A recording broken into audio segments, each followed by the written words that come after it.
Alright guys, so this is my new tray of Variegated Weigela cuttings I'm starting to work on, and I'm going to try to do this one-handed and show you how I do this, so just bear with me. First off, you gotta have your little hole maker here. There's a name for this. I think it's Doppler, and you just go through and just like this and do at least an inch apart.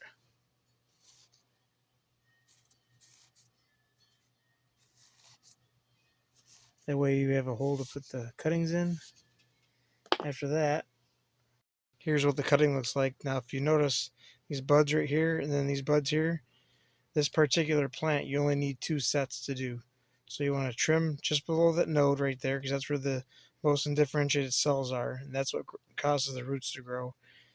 You want to trim just below that, dip it into the hormone powder right there, the rooting powder, and then you stick this in the hole. And that's how we do this. Hey guys, so here is an update with the Variegated Weigela. These were stuck back in July 18th, so it has now been 6 weeks. And I noticed some kind of interesting things here. It's unvariegated itself here, so it like converted back to whatever variety it originally was. Which I'll have to separate that and keep an eye on it and see what happens. It'd be kind of cool to see. But as you can see, the rest of these, they all started growing, and I believe, I'm not too sure, but I believe this is 100% success out of all the cuttings I did. I know it does look like I'm missing one here, but there's no evidence there of one being there. Oh wait, here's one that didn't quite make it. So about, it's like so far only one of them that didn't really do anything. Now this is 6 weeks later, and check this out.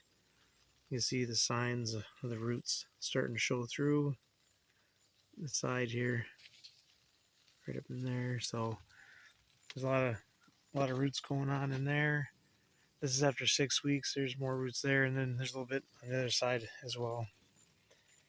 So these will be good to pot up in the spring, and then they'll continue to grow out in the spring. I'll do some trimming, that way they bush out, and then I'll be able to sell them. All right, here we go. Let's see. This is another update on, these are purple sand cherry cuttings I took as softwood cuttings. I stuck these July 18th, 2022.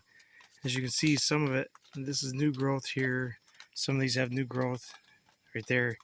And the funny thing is, some of them actually flowered again. Because those are the buds that would have been growing next year. They grew this year. So I don't think there is any fatalities from this one either.